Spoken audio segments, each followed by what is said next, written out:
పరోపకారి పాపన్న కథలు అపవాదు. పాపన్న ఉండే ఊళ్ళో ఒక దంభయ్య ఉండేవాడు. అతను కావటానికి ఆస్తిపరుడే కాని తన తాహతకు మించి జమీందారు బిడ్డలాగా బతుకుతూ జూదం వ్యసనం మూలాన డబ్బు చాలా నష్టపోయి ఎరిగున్న వాళ్ళందరి దగ్గర అప్పులు చేశాడు. దంభయ్యకు 2000కు పైగా అప్పు పెట్టిన ఒక పెద్ద మనిషి తన అప్పు 2-3 రోజుల్లో చెల్లించవలసిందని, లేకపోతే దంభయ్య ఇల్లు స్వాధీనం చేసుకుంటానని ఒత్తిడి చేశాడు. అంతదాకా దంపయ్య భార్యకు తన భర్త అప్పుల పాలై ఉన్న సంగతే తెలియదు. ఆమె దంబయ్యతో, ఇల్లు కాపాడుకోవాలి, నా నగలు ఎక్కడన్నా మంచివాడి దగ్గర కుదువ పెట్టి డబ్బు తెచ్చి బాకీ తీర్చేయండి, పిల్ల పెళ్లిలోపుగా ఎలాగో సొమ్మిచ్చి నగలు విడిపించుకోవచ్చు అన్నది. తన పుట్టింటి వారిచ్చిన ఆ నగలను దంబయ్య భార్య పెట్టుకోవటం లేదు.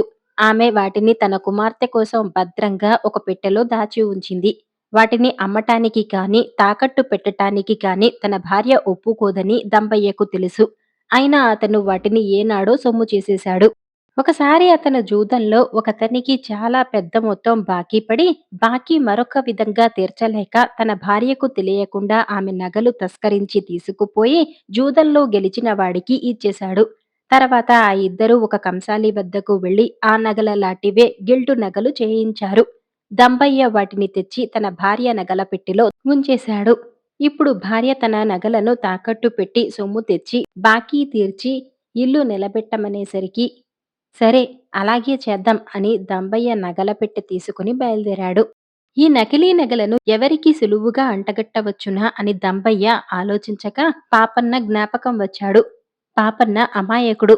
అతను డబ్బు వడ్డీ లేకుండా అప్పిస్తాడు. ఇస్తే గాని సాధారణంగా బాకీ అడుగడు. మామూలుగా అప్పిచ్చే వాళ్ళలాగా ప్రశ్నలు వేయడు, పరీక్షలు చేయడు. ఇలా అనుకుని దంబయ్య తన భార్య నగల పెట్టెను పాపన్న వద్దకు తీసుకుపోయి, పాపన్నా, ఇదివరకే నేను నీ దగ్గర 300 అప్పు చేసి ఉన్నాను. నీకు గుర్తు లేకపోయినా నేను మరిచేవాణ్ణి కాను. పెద్ద చిక్కు వచ్చి పడింది. నువ్వే నన్ను కాయాలి. మా అమ్మాయికి ఒక సంబంధం వచ్చింది. పెళ్లి ఖర్చులకు అవసరంగా 3000 కావాలి. నువ్వే నా పిల్ల పెళ్లి చేశావనుకుంటాను. ఇవిగో నా భార్య నగలు. ఇందులో ఒక జత మురుగులు, కాసుల పేరు, వడ్డాణము, జడబిళ్ళ ఉన్నాయి.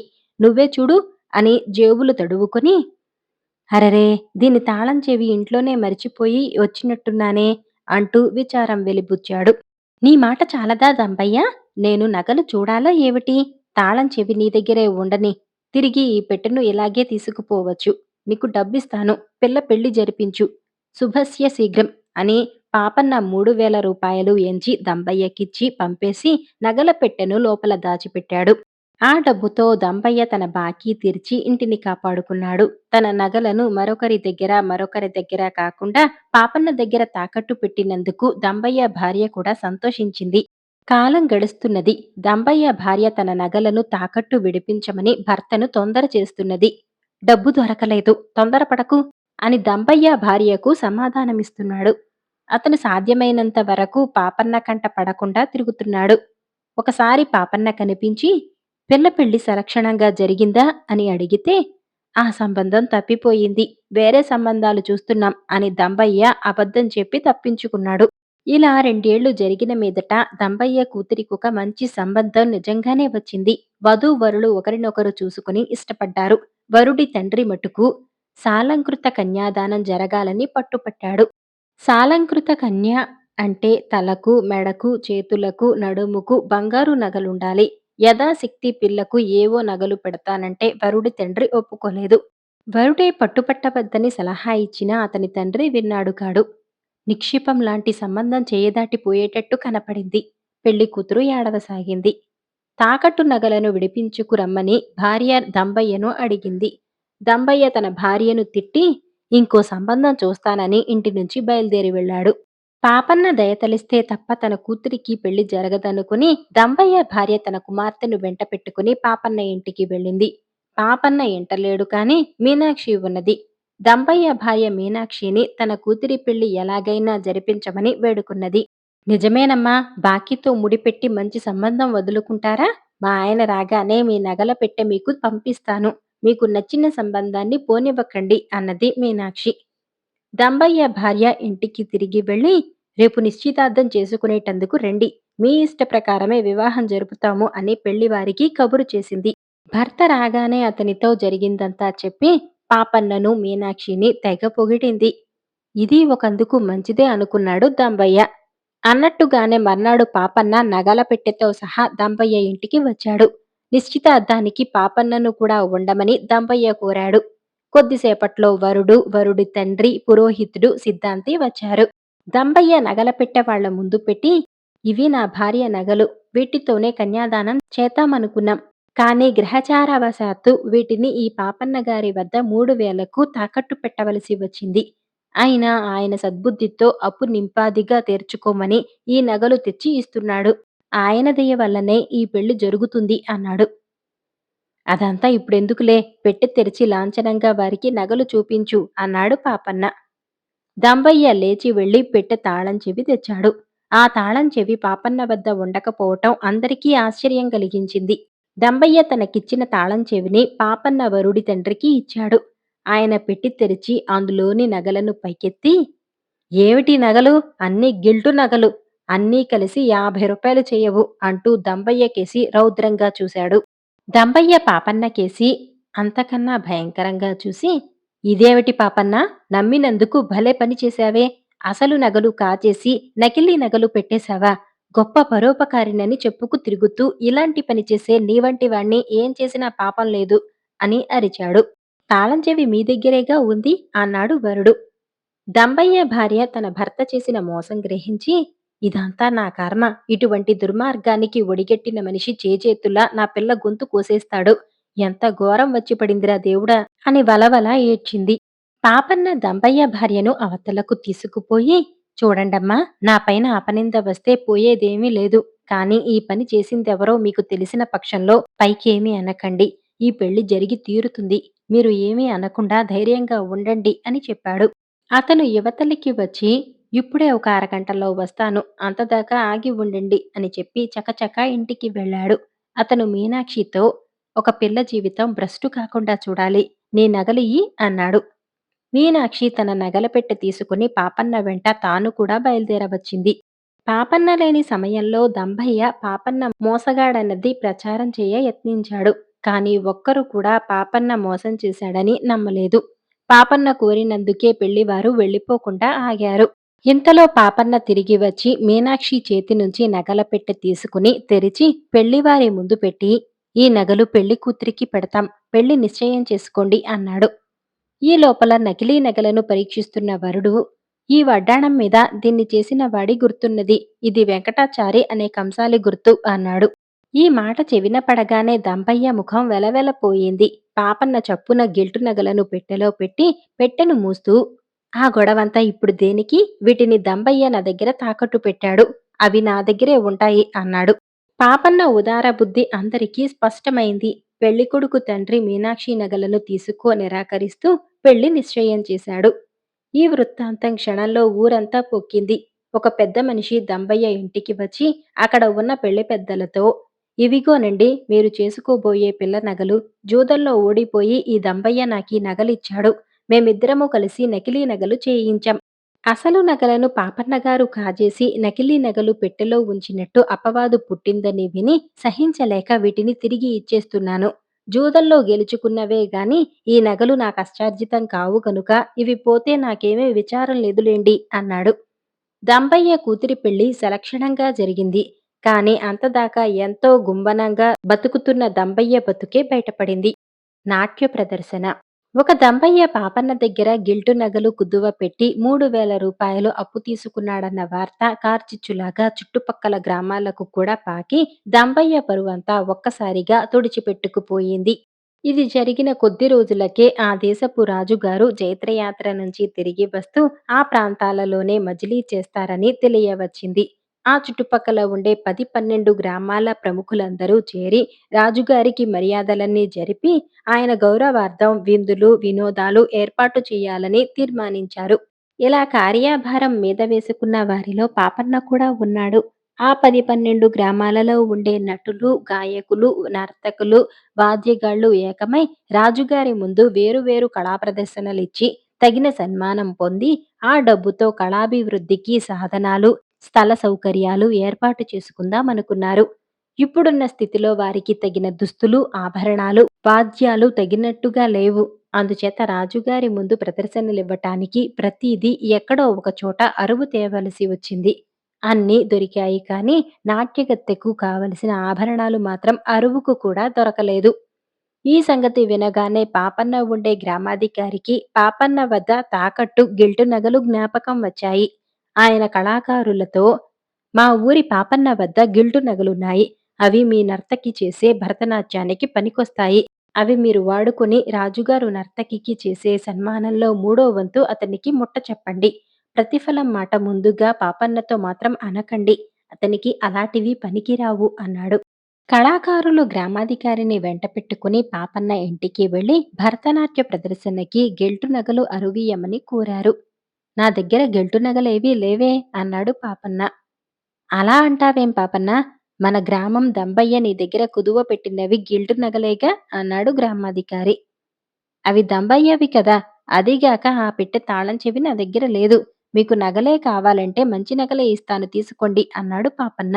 మంచి నగలు కావాలంటే నీదాకా వస్తామా? వీళ్ళు మంచి నగలు తీసుకోరు. నాట్యానికి నకిలీ నగలే కావాలి. అవి దొరక్కనే నీదాకా రావాల్సి వచ్చింది అన్నాడు గ్రామాధికారి. ఆయన దంబయ్య ఇంటికి మనిషిని పంపి దంబయ్యను తాళం చెవితో సహా రప్పించాడు. దంబయ్య వచ్చి ఏ ఆక్షేపణ చెప్పక తాళం చెవి ఇచ్చి నకిలీ నగలను నాట్యగత్తెకు ఇప్పించాడు. అందరూ అనుకున్నట్టుగానే రాజుగారు ఆ ప్రాంతాల శిబిరం వేశారు. చుట్టుపట్ల గ్రామాల వాళ్ళు ఆయనకు సకల మర్యాదలు చేసి విందులు, వినోద కార్యక్రమాలు జరిపించారు. రాజుగారు కళా ప్రదర్శనలన్నింటినీ మెచ్చుకున్నారు. భరతనాట్య ప్రదర్శనం ఆయనకు ప్రత్యేకంగా నచ్చింది. నాట్యగత్తెకు 10,000 రూపాయలు బహుమానం ఇచ్చాడు రాజుగారు. నాట్యగత్తె గ్రామాధికారిని వెంటపెట్టుకుని పాపన్న ఇంటికి వచ్చి, ఇవిగో మీ నగలు, ఇదిగో బహుమానంలో మీ వంతు అంటూ పాపన్న ముందు గిల్టు నగలు 3,300 చిల్లర రొక్కము పెట్టింది. పాపన్న ఆ డబ్బు చూసి విస్తుపోయి, ఈ డబ్బేమిటి అన్నాడు. గిల్టు నగలు అరువిచ్చిన వారికి బహుమానంలో మూడో వంతు ఇవ్వవలసి ఉంటుందని ముందే నిర్ణయించుకున్నాం. రాజుగారు అనుగ్రహించి పెద్ద మొత్తం ఇచ్చారు. అందులో మూడవ వంతు నీదే అన్నాడు గ్రామాధికారి. గిల్టు నగలు దంబయ్యవి. ఈ డబ్బు అతనికే చెందాలి అన్నాడు పాపన్న గిల్టు నగలను మాత్రం ఎత్తి పెట్టెలో పెడుతూ. గ్రామాధికారి ఆ డబ్బును తీసుకుపోయి దంబయ్య ముందు పెట్టి జరిగిన సంగతి చెప్పి, గిల్టు నగలు నీవే కనుక ఈ డబ్బు నీకే చెందాలన్నాడు పాపన్న అన్నాడు. దంబయ్య గ్రామాధికారితో, అలాగా, అయితే మీరు కాస్త నా వెంట పాపన్న ఇంటికి రావాలి అని ఆ డబ్బును తీసుకుని పాపన్న ఇంటికి వచ్చి పాపన్నతో, పాపన్న, ఇదిగో నీ బాకీ, ఇది తీసుకుని నా నకిలీ నగలు నాకిచ్చేయి. నీ చేతి మహత్యం వల్ల ఈ నకిలీ నగలకు బంగారం విలువ వచ్చింది. నాకు మంచి పాఠం కూడా వచ్చింది. ఈ విధంగానైనా నన్ను రుణ విముక్తుణ్ణి చెయ్యి పాపన్న అన్నాడు దీనంగా. అలాగే, నీ నగలు నువ్వు తీసుకో అన్నాడు పాపన్న. దంబయ్య మూలాన పాపన్న నష్టపోయినప్పుడు గ్రామంలో వాళ్ళు విచారించారు కాని పాపన్న ఏమీ విచారించలేదు. అలాగే అతని డబ్బు తిరిగి వచ్చినందుకు పాపన్న సంతోషించకపోయినా అతని గ్రామంలో వాళ్ళు ఎంతో సంతోషించారు. దారిలోని చిత్రం. ఒకనాడు పాపన్న పని మీద బస్తీ వెళుతుండగా ఒక పల్లె సమీపంలో దారి పక్కన అతనికొక బొమ్మ పటం కనిపించింది. ఎవడో కుర్రాడు అట్ట మీద లక్ష్మీదేవి బొమ్మ వేశాడు. పాపన్న దాన్ని తీసి దుమ్ము దులిపి చూశాడు. అది పూజ కోసం వేసినట్టుగా ఉన్నది. ఆ బొమ్మ వేసిన కుర్రాడు పసుపు రంగు కింద పసుపు, ఎరుపు రంగు కింద కుంకము, నీలం రంగు కింద ఆ రంగుల సిరాలు వాడాడు. అది సిద్ధహస్తుడు వేసిన బొమ్మ కాకపోయినా చూడటానికి బాగానే ఉంది. అంత శ్రద్ధగా తయారు చేసిన బొమ్మను ఎవరో పారేశారో, ఎంతమంది తొక్కారో అని పాపన్న చాలా నొచ్చుకొని దాన్ని బస్తీకి తీసుకుపోయి తన సొంత డబ్బుతో చట్రం వేయించాడు. బస్తీలో పని పూర్తయ్యాక పాపన్న ఇంటిదారి పట్టి వస్తుండగా దారిలో ఒక చెట్టు కింద ఒక ముసలి అంధుడు, వాడి ముసలి భార్య కూర్చొని కనిపించారు. వాళ్ళక్కడ కూర్చొని దారైపోయే వాళ్లను యాచిస్తున్నారు. పాపన్నను చూసి ముసలావిడ, ముసలాయన పడి లేచాడు. బాబూ, ఎంత గంజి తాగిస్తాను, ఏమైనా ధర్మం చేయండి అని అడిగింది. జేబు తడివి చూసుకుంటే పాపన్నకు దమ్మిడి కూడా దొరకలేదు. ఉన్న డబ్బులో కొంత పెట్టి చట్రం కట్టించాడు. మిగతాది బీదకు బిక్కికి దానం చేశాడు. నా దగ్గర ఏమీ లేదే, నా చేతి ఉంగరం ఇస్తే మీకేమైనా ఉపయోగపడుతుందా అన్నాడు పాపన్న. ముసలావిడ వెంటనే అతన్ని గుర్తించి, నువ్వు పాపన్నవు కాదు, నాయనా, బంగారపు ఉంగరం మాలాటి వాళ్లకు దక్కుతుందా? ఏదైనా తేలిక వస్తువుగా చూసి ఇయ్యి. నీ చేత్తో ఏమిచ్చినా మాకు సుభిక్షమే అన్నది. ఈ లక్ష్మీదేవి బొమ్మ తప్ప నా దగ్గర ఇంకేమీ లేదు అన్నాడు పాపన్న. అదే ఇవ్వు బాబూ, ఆ దేవికి పూజ చేసుకుంటూ బిచ్చమెత్తుకుంటాం అన్నది ముసలావిడ. ముసలాడు కూడా ఆ మాటే అన్నాడు. పాపన్న వాళ్ళకా పటం ఇచ్చి ఇంటికి తిరిగి వచ్చేశాడు. అదృష్టవశాన ఆ ముసలి దంపతులకు ఆనాడు బాగా డబ్బులు, ధాన్యము దొరికాయి. వాళ్ళ గుడిసె ఆ దగ్గరలోనే ఉన్నది. రోజూ ముసలావిడ తన మొగుణ్ణి, లక్ష్మీ పటాన్ని ఆ చెట్టు కిందే కూర్చోపెట్టి పోతూ వచ్చింది. లక్ష్మీదేవి వాళ్లకు అనుగ్రహించినట్టు కనపడింది. అంతకు పూర్వం వాళ్లకు ఒక పూట కడుపు సగం నిండేది. మరో పూట అదీ ఉండేది కాదు. కానీ ఇప్పుడు దారేపోయే వాళ్ళంతా లక్ష్మీ పటానికి దన్నం పెట్టుకుని గుడ్డివాడి ముందు తృణమో పణమో వేసి మరీ వెళుతున్నారు. 2, 3 రోజులిలా గడిచాక ఒక 15 ఏళ్ల కుర్రాడు అటుగా వచ్చి ఆ పటాన్ని చూసి, "ఈ బొమ్మ నీకెలా దొరికింది?" అని గుడ్డివాడిని అడిగాడు. గుడ్డివాడు భయపడుతూ, "ఎవరు నాయనా నువ్వు? ఎవరో ధర్మాత్ముడు పెట్టిన భిక్షే ఇది కూడా. ఇదే మమ్మల్ని కాపాడుతున్నది. నువ్వు కూడా ఇంత ధర్మం చేసిపో బాబూ, నీకు మంచి లాభం కలుగుతుంది" అన్నాడు. "ఇది నా బొమ్మే. అనుమానం లేదు. చక్కగా పటం కట్టించారెవరో" అని కుర్రాడు పైకే అనుకోవటం విని గుడ్డివాడికి మరింత భయం వేసింది. వాడు భార్యను పిలుస్తూ, "ఒకసారి ఇటు రావే. ఎవరో అల్లరి పిల్లాడల్లే ఉంది. పటం కాస్త ఎత్తుకుపోతాడేమో చూడు" అని పెద్ద కేక పెట్టాడు. ముసలాయన ఇంకా మాట పూర్తి చేయకముందే ఆ కుర్రాడు పటం తీసుకుని పరుగులంకించుకున్నాడు. ముసలావిడ వచ్చి పటం పోయిన సంగతి తెలుసుకుంది. భార్యాభర్తలిద్దరూ లబోదిబోమన్నారు. కానీ ఎవరు వింటారు? నిజానికి ఆ లక్ష్మీ బొమ్మ వేసినది ఆ కుర్రాడే. వాడి పేరు రాములు. బొమ్మ మీద వాడు ఒక మూలగా తన పేరు కూడా రాసుకున్నాడు. వాడికి బొమ్మలు వేయటం ఒక పిచ్చి. చదువు, చట్టుబండలు లేకుండా వాడు అస్తమానము బొమ్మలు వేసేవాడు. తండ్రికి వ్యాపారం ఉన్నది. రాములు బుద్ధి కనీసం వ్యాపారంలోనన్నా ప్రవేశించలేదు. తన కొడుకు నిజమైన చిత్రకారుడు కావాలంటే కష్టపడి చిత్రకళ అభ్యసించాలి. ఆ పైన ఏ రాజుగారి ప్రాపకమో దొరకాలి. అంతేకాని ఇలా పిచ్చి బొమ్మలు గీస్తే రాములు ఎందుకూ పనికి రాకుండా పోతాడు. అందుచేత రాములు తండ్రి తన కొడుకు వేసిన లక్ష్మీ బొమ్మను, వాడి పరికరాలను చూసి మండిపడి వాటిని దూరంగా పడేశాడు. రాముడు తండ్రి పారేసిన లక్ష్మీ బొమ్మే పాపన్నకు దారి పక్కన దొరికింది. చట్రం వేసిన తన బొమ్మను రాములు ఇంటికి తీసుకుపోయి తన తండ్రి కంటపడకుండా దాచుకుందామనుకున్నాడు. కాని తండ్రి దాన్ని చూడనే చూశాడు. ఆయన కోపంగా, "ఒరే వెధవా! నేను అవతల పారేసిన ఆ బొమ్మకు చట్రం కూడా కట్టించుకోవచ్చావా? నీకంత డబ్బెక్కడిది? నా జేబులో డబ్బులు తగ్గినట్టుంటే ఏమో అనుకున్నాను. జేబులు కొట్టటం కూడా నేర్చావా?" అంటూ రాములు చెవి పట్టుకున్నాడు. "లేదు నాన్నా, డబ్బులు దొంగలించలేదు" అని రాములు నాలుక కరుచుకున్నాడు. దాన్ని ఒక గుడ్డి బిచ్చగాడి దగ్గర నుంచి దొంగిలించి తెచ్చినట్టు వాడు తండ్రికెలా చెబుతాడు? ఆ మాట వింటే తండ్రి మరింత మండిపడతాడు. అందుకని రాములు, "దీన్ని ఎవరో తీసుకుపోయి చట్రం వేయించుకుని పూజకు పెట్టుకున్నారు. ఈ పటాన్ని పూజిస్తే చాలా లాభం కలుగుతుందట. ఇది నేను రాసిన బొమ్మేనని చెప్పేసరికి నాకిచ్చేశారు. మనం ఇంట్లో ఉంచుకొని పూజ చేస్తే మనకే లాభం వస్తుంది నాన్నా" అన్నాడు. "అయితే దీనితో ఎంత లాభం చేస్తావో చేసి పట్టుకురా. వట్టి చేతులతో ఇంటికొచ్చావో నీకు అన్నం పుట్టదు" అంటూ తండ్రి రాముల్ని బయటకు గెంటాడు. రాములు ఆ పటాన్ని తీసుకుని కాస్త డబ్బున్న వాళ్ళ ఇళ్లకు తీసుకుపోయి బొమ్మ కొంటారా అని అడుగసాగాడు. ఎవరూ కొనలేదు. కొందరు ఆ బొమ్మను చూస్తూనే "పో అవతలికి" అని వాణ్ణి కసిరారు. కొందరు వాణ్ణి చూసి నవ్వారు. మరికొందరు ఊరికే ఇచ్చినా ఆ బొమ్మ తమకక్కర్లేదని చెప్పేశారు. రాములు ఆ పటాన్ని అమ్మటానికి ప్రయత్నిస్తూ చివరకు పాపన్న ఇంటికి కూడా వచ్చాడు. పాపన్న ఆ పటాన్ని చూసి ఆశ్చర్యపోయి, "నీకిదెలా దొరికింది?" అని రాముల్ని అడిగాడు. "ఈ బొమ్మ నేనే గీశాను. మా నాన్న దాన్ని అవతల పారేశాడు. ఇది ఎలాగో ఒక ముసలి గుడ్డివాడి దగ్గరకు చేరింది. నాది నాకివ్వమంటే వాడివ్వలేదు. అందుకని దీన్నెత్తుకొచ్చాను. తన జేబులో డబ్బు దొంగిలించిపోయి నేనీ బొమ్మకు చట్రం వేయించాననుకుని మా నాన్న నన్ను ఇంటి నుంచి తరిమేశాడు. డబ్బు లేకుండా ఇంటికి రావద్దన్నాడు" అని రాములు పాపన్నకు సంగతంతా చెప్పాడు. "బొమ్మ మీద రాములు అని రాసి ఉన్నది నీ పేరేనా?" అని పాపన్న అడిగాడు. "అవునండి. నాకు బొమ్మలు గీసే పిచ్చి ఉన్నది. అది మా నాన్నకు చాలా కోపం" అన్నాడు రాములు. "నీ బొమ్మకు చట్రం వేయించింది నేనే. దీన్ని 5 రూపాయలకు నేనే కొంటాను. ఆ డబ్బు తీసుకుపోయి మీ నాన్నకియ్యి" అంటూ పాపన్న బొమ్మ తీసుకుని రాములు చేతిలో 5 రూపాయలు పెట్టాడు. తర్వాత పాపన్న ఆ బటన్ తీసుకుపోయి ఆ ముసలి దంపతులకిచ్చి, ఇక దాన్ని ఎవరు ఎత్తుకుపోరని ధైర్యం చెప్పాడు. ఆ తర్వాత అతను రాములింటికి వెళ్లి రాములు తండ్రితో, "మీ వాడికి చిత్రకళలో మంచి అభిరుచి ఉన్నది. వాణ్ణి నా వెంట పంపండి. రాజుగారి చిత్రకళాశాలలో చేర్పించి చిత్రకళ నేర్పిస్తాను. మంచి చిత్రకారుడవుతాడు" అని చెప్పి ఆయనను ఒప్పించాడు. పుత్రుడి కర్తవ్యం.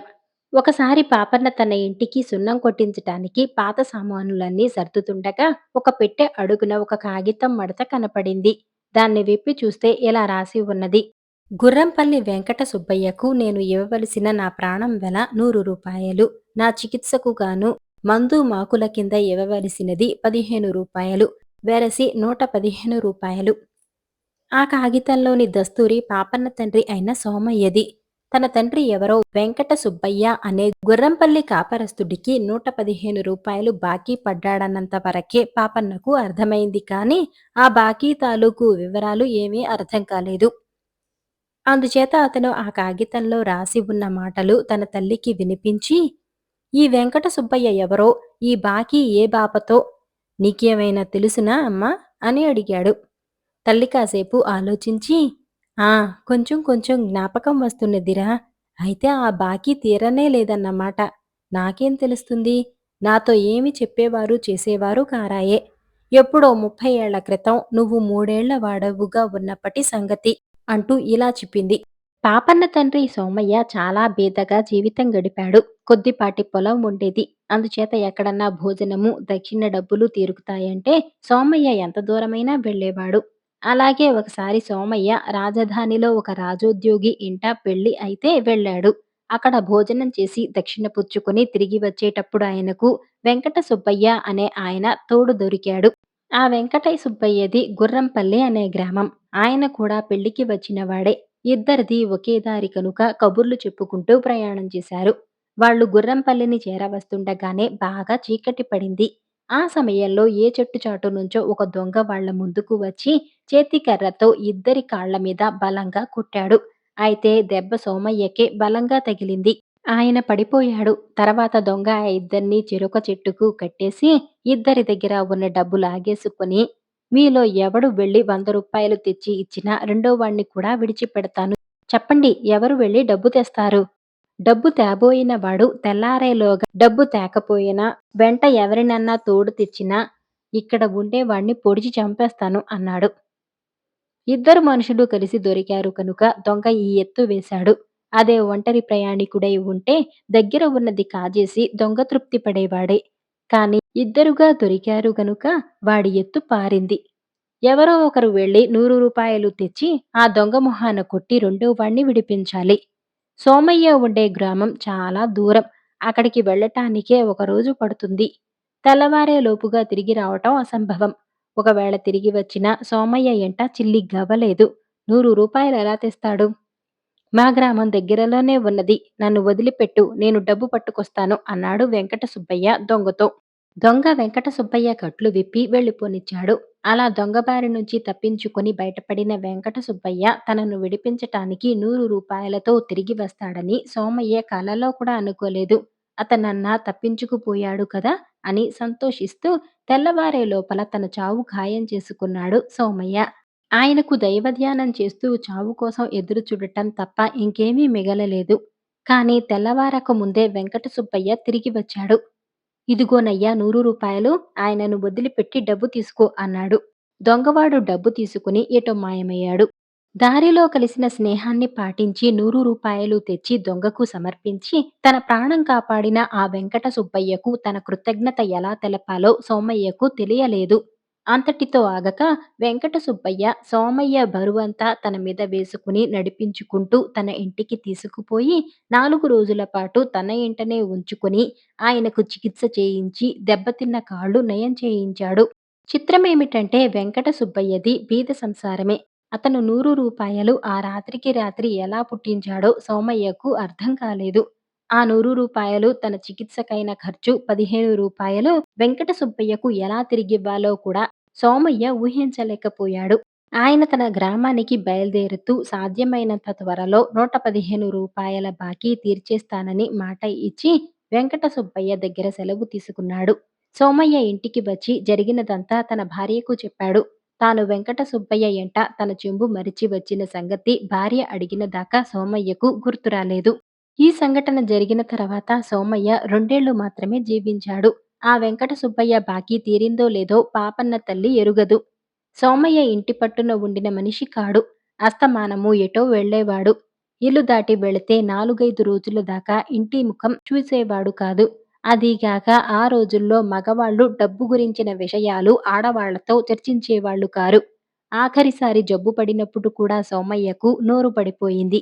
అందుచేత భార్యతో ఆయనేమీ చెప్పే అవకాశం లేకపోయింది. ఈ సంగతులన్నీ విని పాపన్న చాలా బాధపడ్డాడు. తన తండ్రి రుణం ఎంతకాలంగా తీరకుండా ఉన్నదా? తండ్రి రుణాలు తీర్చటం పుత్రుడి కర్తవ్యం. తన తండ్రి రుణం తాను తీరుస్తేనే కాని ఆయనకు ఆత్మశాంతి ఉండదు. పాపన్న లెక్క కట్టాడు. తన తండ్రి ఇవ్వవలసిన బాకీ వడ్డీతో సహా 500 దాటుతుంది. అందుచేత పాపన్న వెంటనే కొంత పొలం అమ్మి డబ్బు చేతపట్టుకుని దారి వెతుక్కుంటూ గుర్రంపల్లి చేరుకున్నాడు. అది పెద్ద గ్రామమే. అక్కడ పాపన్న వెంకట సుబ్బయ్య గురించి అడిగితే ఒక మనిషి వెంకట సుబ్బయ్య గారంటే గ్రామాధికారిగా ఉండినాయన కాదటండి. ఆయన ఇప్పుడున్నట్టు లేదే అన్నాడు. పాపన్న గ్రామాధికారి ఇల్లు వెతుక్కుంటూ వెళ్ళాడు. ప్రస్తుతం సీనయ్య అనేవాడు గ్రామాధికారిగా ఉంటున్నాడు. అతను పాపన్న పేరు అదివరకే విని ఉండటం చేత మర్యాద చేసి పాపన్న వచ్చిన పని అడిగాడు. పాపన్న తన తండ్రి రుణం గురించి వెంకట సుబ్బయ్య గురించి చెప్పి, మా తండ్రి గారు మీ తండ్రి గారికి 115 రూపాయలు బాకీ ఉన్నట్టు నాకింతకాలము తెలియనే తెలియదు. గడిచిన 30 ఏళ్ల చిల్లరకు వడ్డీ కట్టి పైకం తెచ్చాను పుచ్చుకోండి అన్నాడు. సీనయ్య డబ్బు తీసుకోవటానికి వెనకాడుతూ, వద్దులెండి మీ నాన్నగారికి మా నాన్నగారిచ్చినది అప్పుగా భావించనవసరం లేదు. మీ తండ్రి గారి ప్రాణాన్ని కాపాడటమే ఒక గొప్ప సంగతి. కానీ మీ పుత్రధర్మం మటుకు ఎంతో మెచ్చుకోతగ్గది అన్నాడు. మీ తండ్రి గారు ఏమనుకుని సహాయపడ్డారో తెలియదు కానీ, మా తండ్రి గారు మాత్రం దాన్ని రుణంగానే భావించారు. ఆ సంగతి తెలిసే కదా నేనీ డబ్బు తెచ్చాను అన్నాడు పాపన్న. సీనయ్య బలవంతం మీద పాపన్న ఇచ్చిన డబ్బు తీసుకుంటూ, సరే మీరంతగా కాదు కూడదంటున్నారు కనుక ఈ డబ్బు తీసుకుని ఏ ధర్మకార్యానికైనా వినియోగిస్తాను అని డబ్బుకు రసీదు ఇచ్చేశాడు. పాపన్న సీనయ్య వద్ద సెలవు పుచ్చుకుంటూ, అన్నట్టు మా తండ్రి గారు మీ ఇంట ఒక చెంబు వదిలిపెట్టారట. అది ఉన్నదేమో చెప్పగలరా అన్నాడు. సీనయ్య ఆశ్చర్యపోయి, చెంబా? పాత సామానులో చూసి చెబుతాను ఉండండి అని లోపలికి పోయి బాగా కీలు మిక్కి ఉన్న చిన్న రాగి చెంబొకటి తెచ్చి, ఇదేనా అండి మీ తండ్రి గారి చెంబు అంటూ పాపన్నకిచ్చాడు. పాపన్న దాన్ని భక్తితో స్వీకరించి తన ఊరికి తిరుగు ప్రయాణమయ్యాడు. అతను ఊరు దాటి అడవి మార్గాన కొంత దూరం నడిచేసరికి ఒక చెట్టు కింద ముసలి సన్యాసి కూర్చొని కనిపించాడు. ఈ సన్యాసిని పాపన్న వచ్చేటప్పుడు కూడా చూశాడు. అయితే ఇప్పుడు ఆ సన్యాసి ముందు 2 పిల్లలు, ఒక ఈడు వచ్చిన వాడు చింకిపాతలు కట్టుకుని నిలబడి ఉన్నారు. పెద్దవాడు ఏడుపు గొంతుతో, ఒక్కసారి ఇంటికి వచ్చి అమ్మను చూడు నాన్నా అని బతిమాలుతున్నాడు. వాడి వెంట ఉన్న చిన్నపిల్లలు, ఇంటికి రా తాత అని ఏడుస్తున్నారు. సన్యాసి వాళ్ళ మొర వినిపించుకున్నట్టు కనపడలేదు. పాపన్న అక్కడ ఆగి వాళ్ళను ప్రశ్నించి వాళ్ళ గొడవంతా తెలుసుకున్నాడు. ఇంతకు ఈ ముసలి సన్యాసే తన తండ్రి ఆనాడు కాపాడిన వెంకట సుబ్బయ్య. 30 ఏళ్ల క్రితం కుగ్రామంగా ఉండిన గుర్రంపల్లికి ఈయనే గ్రామాధికారి కరణము అన్నీను. వాళ్ళది నిజంగా బీద కుటుంబమే. దివాణానికి కట్టవలసిన కిస్తీ పైకం 100 రూపాయలు ఇంట్లో ఉంటే అది తీసుకుపోయి దొంగకిచ్చి సోమయ్య ప్రాణం దక్కించాడు. కానీ ఆ డబ్బు మళ్ళీ పూడ్చటం ఆయన తరం కాలేదు. సోమయ్య అయినా ఆ డబ్బు పుట్టించి ఆయనకు ఇవ్వలేకపోయాడు. కిస్తీ కట్టవలసిన రోజు దగ్గర పడుతున్న కొద్దీ వెంకట సుబ్బయ్య ఊళ్ళో అందర్నీ అప్పు అడగసాగాడు. సీనయ్య తండ్రికి వెంకటయ్య సుబ్బయ్య అంటే పడదు. వెంకట సుబ్బయ్య పరిస్థితి ఊహించి ఆ దుర్మార్గుడు వెంకట సుబ్బయ్య కిస్తీ సొమ్ము అపహరించాడని దివాణానికి కబురు చేశాడు. అధికారులు వచ్చి వెంకట సుబ్బయ్యను విచారణ జరిపారు. దివాణానికి కట్టవలసిన సొమ్ము దొంగకిచ్చానని చెప్పటం వెంకట సుబ్బయ్యకు సాధ్యం కాలేదు. అధికారులు అతని ఉద్యోగం నుంచి తొలగించి అతని ఆస్తి జప్తు చేసి అతన్ని గ్రామం నుంచి బహిష్కరించారు. సీనయ్య తండ్రి గ్రామాధికారి అయ్యాడు. జరిగిన దానికి వెంకట సుబ్బయ్య వైరాగ్యం చెంది అడవిలో ఆశ్రమం వేసుకుని సన్యాసి జీవితం గడపసాగాడు. ఇప్పుడు వెంకట సుబ్బయ్య భార్య మంచం పట్టి ఇవాళో రేపో అన్న స్థితిలో ఉండి భర్తను ఒకసారి చూడాలనిపించి తపించిపోతున్నది. అందుకే కొడుకు మనుమలు వచ్చి వెంకట సుబ్బయ్యను ఇంటికి రమ్మని ప్రాధేయపడుతున్నారు. జరిగినదంతా విని నిర్ఘాంతపోయాడు పాపన్న. "మా నాన్న మీ ఇంట చెంబు ఒకటి వదిలిపెట్టాడా?" అని అతను వాళ్ళను అడిగాడు. "అవునండి. చెంబు మా ఇంట ఉన్నది. మా కష్టాలన్నింటికి మూలకారుడైన ఆ పెద్ద మనిషి చెంబును మార్చవచ్చునా? ఆ చెంబే తీసుకుని వారింటికే బిచ్చానికి వెళ్ళమని మా అమ్మ ఎన్నో సార్లు అన్నది. కాళ్ళు చేతులు పడిపోయాక అలాగే వెళతానని ఆవిడకు సమాధానం చెప్పాను" అన్నాడు వెంకట సుబ్బయ్య కొడుకు. పాపన్న తన సంగతంతా వాళ్లకు చెప్పాడు. అతను సన్యాసితో, "అయ్యా! మీరు సన్యాసిగానే ఉండిపోతారో, తిరిగి గృహస్థు అవుతారో అది మీ ఇష్టం. కానీ నేను మటుకు మీ అబ్బాయిని తిరిగి గ్రామాధికారి చేస్తే తప్ప నా తండ్రి ఆత్మకు శాంతి ఉండదు" అన్నాడు. అతను వెంకట సుబ్బయ్య కొడుకును, మనుషులను వెంటపెట్టుకుని వారుంటున్న గుడిసెకు వెళ్ళాడు. వెంకట సుబ్బయ్య భార్య పాపన్న చెప్పినదంతా విని చాలా ఉత్సాహం తెచ్చుకొని తన జబ్బు సగం నయమైపోయినట్టే తలపోసింది. అక్కడ పాపన్న తన తండ్రి చెంబు తీసుకుని వెంకట సుబ్బయ్య కొడుకును వెంటపెట్టుకుని సీనయ్య ఇంటికి వెళ్ళాడు. సీనయ్య 10 మందితో కూర్చొని ఏవో వ్యవహారాలు మాట్లాడుతున్నాడు. పాపన్న అతన్ని చూసి, "సీనయ్య గారు, నేను పొరపాటు పడితే మీరు నన్ను సరిదిద్దలేదు. వెంకట సుబ్బయ్య గారు మీ తండ్రి గారు కాదు. మా తండ్రి రుణపడింది మీ తండ్రి గారికి కాదు. మీరిచ్చిన చెంబు మా తండ్రిది కాదు. ఇదిగో మా తండ్రి గారి చెంబు. దీని మీద సోమయ్య అని మా తండ్రి గారి పేరు కూడా ఉన్నది. ఈ అబ్బాయి వెంకట సుబ్బయ్య గారి అబ్బాయి. నేను మీకిచ్చిన డబ్బు ఈ అబ్బాయికి చేరాలి. అందుచేత ఆ డబ్బు నాకు తిరిగిచ్చేయండి. ఇదిగో మీరిచ్చిన రసీదు" అన్నాడు. సీనయ్య వెలవెలపోయాడు. "ఏమిటి? ఏమిటి?" అని అందరూ అడిగారు. సీనయ్య ఏమని చెబుతాడు? మారు మాటాడకుండా పాపన్న డబ్బు పాపన్నకిచ్చేశాడు. పాపన్న ఆ డబ్బు తెచ్చి వెంకట సుబ్బయ్య భార్య దగ్గర పెట్టి, "ఇది మీ డబ్బే. జబ్బుకు మంచి వైద్యం చేయించుకోండి. అవసరమైన ఖర్చులన్నీ ధారాళంగా చేసుకోండి. నేను మళ్ళీ వస్తాను" అని చెప్పి బయలుదేరి దివాణానికి వెళ్ళాడు. వెంకట సుబ్బయ్య సంగతంతా పాపన్న చెప్పిన మీదట అధికారులు పాత రికార్డులన్నీ తిరగతోడి 30 ఏళ్ల తర్వాత మళ్ళీ వెంకట సుబ్బయ్య కుటుంబానికి గ్రామాధికారం ఇప్పించాడు. వెంకట సుబ్బయ్య కొడుకు గ్రామాధికారి కాబోతున్నాడని ముందుగానే పసికట్టి సీనయ్య తన పదవికి రాజీనామా పెట్టేసి విచారణ నుంచి తప్పించుకున్నాడు. మీకు ఈ కథలు నచ్చాయా? అయితే వీడియోని లైక్ చేసి ఛానల్‌ని సబ్స్క్రైబ్ చేసుకోండి. ధన్యవాదాలు.